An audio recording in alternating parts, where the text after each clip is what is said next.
Retrouvez la paix face aux personnalités narcissiques. L'enseignement de Jung dans le monde d'aujourd'hui, notre santé mentale est directement liée à la qualité de nos relations. Alors que faites-vous lorsque quelqu'un vous manque constamment de respect et franchit vos limites? Des réactions inadaptées à ces moments-là, même involontaires, peuvent malheureusement servir les desseins de la personne qui nous méprise. Cependant, un enseignement psychologique très profond que je vais partager avec vous maintenant changera fondamentalement vos relations avec les personnalités narcissiques. À la fin de cette vidéo, vous aurez appris cette phrase magique et la signification puissante qui la sous-tend et qui garantira qu'ils ne pourront plus jamais vous manquer de respect. Vous l'avez peut-être déjà vécu, ce moment où quelqu'un vous rabaisse, vous interrompt, ne vous permet pas de vous exprimer ou ignore vos sentiments. Ils agissent comme si votre existence, vos pensées, vos émotions n'avaient aucune importance. Dans cette situation, la plupart des gens explosent de colère ou se replient dans le silence. Ces deux réactions nourrissent en fait le besoin de contrôle de la personne ayant des tendances narcissiques. Cela crée l'environnement dramatique qu'ils recherchent. Cependant, Carl Jung, un esprit éclairé qui a exploré les profondeurs de la psychologie, a dit quelque chose de révolutionnaire à ce sujet. Tout ce qui nous irrite chez les autres peut nous amener à une meilleure compréhension de nous-mêmes. Jung a compris que les personnes narcissiques n'étaient pas simplement des individus difficiles. Il a compris qu'il s'agissait de personnes avec des blessures internes issues d'une profonde insécurité. Par les comportements qu'elles manifestent, ces personnes testent si vous allez approuver leur propre compréhension déformée du pouvoir. Voici une vérité que vous devez comprendre et qui vous surprendra: les narcissiques ne veulent pas réellement vous détruire. Ils veulent vous contrôler. Au moment où vous comprenez cette distinction, tout commence à changer. Selon Carl Jung, les narcissiques sont piégés dans leur ombre, c'est-à-dire les parties de leur personnalité qu'ils rejettent et projettent sur les autres. Cependant, la véritable clé que la plupart des gens ne saisissent pas est la suivante. Lorsque vous réagissez émotionnellement au comportement d'un narcissique, vous lui donnez exactement ce qu'il veut. Vous renforcez sa conviction qu'il a du pouvoir sur votre état émotionnel. Jung a découvert que l'inconscient fonctionne selon certains schémas. Les narcissiques recherchent inconsciemment quelqu'un qui se soumettra à leur contrôle ou qui s'impliquera dans le drame qu'ils craignent. Alors que devriez-vous dire pour briser ce schéma toxique? La réponse vous surprendra, car ce n'est pas ce que vous pensez. La plupart des gens croient qu'il faut combattre le feu par le feu, qu'il faut égaler leur énergie pour montrer que l'on n'est pas faible. Cependant, Carl Jung nous a enseigné quelque chose de différent. Il dit: la rencontre de deux personnalités est comme le contact de deux substances chimiques. S'il y a une réaction, les deux sont transformés. Voici cette déclaration définitive et claire qui change tout. Lorsqu'un narcissique essaie de vous rabaisser, de vous ignorer ou de vous contrôler, regardez-le dans les yeux et dites ceci: à partir d'aujourd'hui, je ne m'engagerai plus dans ce genre de conversation avec vous. Arrêtez, ne vous emballez pas. Laissez-moi vous expliquer pourquoi cette phrase fonctionne. Carl Jung a dit que chaque comportement humain a une fonction psychologique. Les narcissiques se comportent de cette manière parce qu'ils essaient de réguler leurs propres états émotionnels internes. Ils ont constamment besoin d'une validation externe pour se sentir valorisés et ils ont besoin de créer le chaos et la confusion pour maintenir leur sentiment de contrôle sur les autres. Alors que se passe-t-il lorsque vous appliquez l'approche de Jung? Lorsque vous déclarez que vous ne participerez plus à leur schéma toxique, vous faites quelque chose qu'ils n'attendent pas. Vous ne vous battez pas avec eux, ce qui leur donnerait le drame qu'ils désirent. Vous ne vous soumettez pas à eux, ce qui nourrirait leur besoin de contrôle.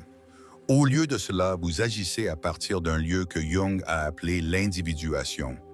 Il s'agit du processus de retour à votre moi authentique en refusant de participer à des dynamiques destructrices. Cette phrase fonctionne parce qu'elle fait trois choses à la fois, et c'est très important. Premièrement, une certitude absolue. Vous ne négociez pas, vous n'expliquez pas. Vous déclarez une nouvelle réalité.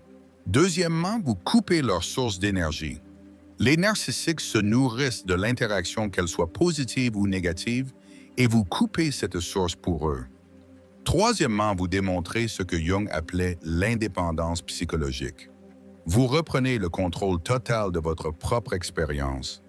Vous leur faites sentir que vous êtes le maître de votre propre âme.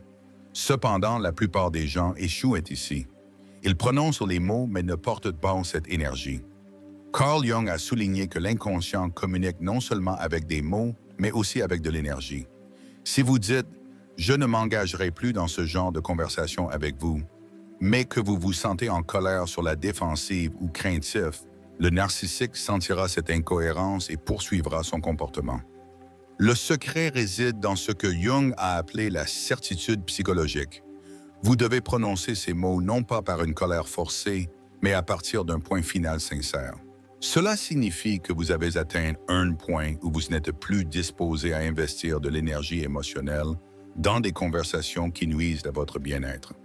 Selon Carl Jung, lorsque nous cessons de nourrir les schémas toxiques avec notre attention et nos réactions émotionnelles, nous forçons l'autre personne à confronter son propre comportement sans nous utiliser comme un terrain de jeu émotionnel. Alors que se passe-t-il ensuite, cela va vous étonner. Le narcissique va probablement paniquer au début. Jung appelle cela l'effondrement du faux soi, c'est-à-dire le moment où leurs tactiques habituelles ne fonctionnent plus. Ils peuvent vous accuser d'être irrationnel, froid ou injuste. Ils peuvent intensifier leur comportement ou essayer de vous ramener à l'interaction par la culpabilité. C'est leur inconscient qui essaye désespérément de rétablir l'ancienne dynamique où ils pouvaient accéder à votre énergie émotionnelle. Cependant, si vous restez fermement sur vos positions, quelque chose d'extraordinaire se produit.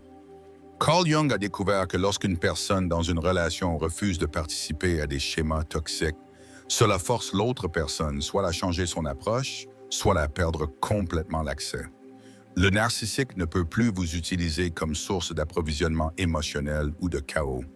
Ils sont forcés de faire face au fait que leur comportement a des conséquences.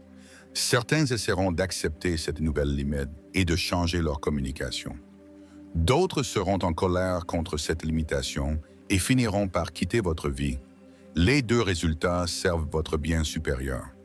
Mais il y a un niveau plus profond à cela, et c'est ce que Jung entendait par la mort du moi complaisant. Lorsque vous déclarez que vous ne participerez pas à certaines conversations, vous tuez aussi cette partie de vous-même qui croyait qu'il fallait tolérer le manque de respect pour maintenir les relations. Vous avez peut-être appris que l'harmonie était plus importante que votre propre paix intérieure. Vous avez peut-être appris que l'amour signifiait accepter les mauvais traitements. Jung nous a enseigné que nous recréons inconsciemment des schémas familiers, même s'ils nous nuisent. Voici le cadre complet que Carl Jung vous donnera. Premièrement, réalisez que les narcissiques ont besoin de votre interaction pour survivre psychologiquement. Ils ont besoin de réactions constantes, qu'il s'agisse de colère, de peur ou de conformité. Ceci afin de valider leur sentiment d'importance. Deuxièmement, comprenez que votre participation à des conversations toxiques maintient ces schémas en vie. Chaque fois que vous vous défendez, que vous expliquez ou que vous discutez, vous alimentez le système. Troisièmement, déclarez votre certitude. Utilisez la phrase « À partir d'aujourd'hui, je ne m'engagerai plus dans ce genre de conversation avec vous » et prononcez-la avec tout votre être. Mais voici la partie la plus importante, et c'est ce que Jung entendait par la véritable libération psychologique. Il ne s'agit pas seulement de faire taire les narcissiques, il s'agit de devenir la personne qui ne tolère plus les conversations qui rabaissent votre âme. Lorsque vous adoptez ce niveau de respect de soi, lorsque vous agissez avec une clarté absolue sur ce que vous accepterez et ce que vous n'accepterez pas, vous éloignez naturellement les personnes qui veulent vider votre énergie par le conflit et le chaos. Carl Jung dit « Tant que vous ne rendrez pas l'inconscient conscient, il dirigera votre vie et vous l'appellerez le destin. » La plupart des gens vivent les relations toxiques comme quelque chose qui leur arrive. Mais Jung a enseigné que nous participons inconsciemment à ces dynamiques en poursuivant des conversations qui, nous le savons, ne mèneront nulle part. Au moment où vous comprenez vraiment cela, tout change. Vous cessez de justifier vos limites auprès des personnes qui ne les respectent pas. Vous cessez d'expliquer votre valeur aux personnes déterminées à la rabaisser. Vous cessez de participer à des conversations cycliques et sans issue parce que vous avez décidé que votre paix mentale n'était pas négociable. Il appelle cela le choix conscient. la capacité à reconnaître les schémas destructeurs et à refuser d'y participer, quelle que soit la réaction des autres. Lorsque vous y parvenez, les narcissiques non seulement vous respectent, mais la plupart du temps, ils s'éloignent complètement de vous parce que vous ne leur fournissez plus le chaos émotionnel dont ils ont besoin. Alors rappelez-vous ces mots. À partir d'aujourd'hui, je ne m'engagerai plus dans ce genre de conversation avec vous. Appliquez ces mots, pensez-le sincèrement et observez comment les personnes qui vous manquent de respect changent complètement d'approche ou quittent complètement votre vie. Car selon Carl Jung, le but n'est pas de changer les autres. Il s'agit d'être soi-même si authentiquement que seules les personnes authentiques peuvent rester en votre présence. C'est le vrai secret pour ne plus jamais être manqué de respect. Merci beaucoup de m'avoir accompagné dans ce voyage de profonde réflexion. Si cette vidéo vous a apporté quelque chose, n'oubliez pas de la liker et de partager vos réflexions dans les commentaires. Vous pouvez vous abonner à la chaîne pour un contenu approfondi similaire. Que pensez-vous de ce sujet? Partagez-nous vos avis en commentaire.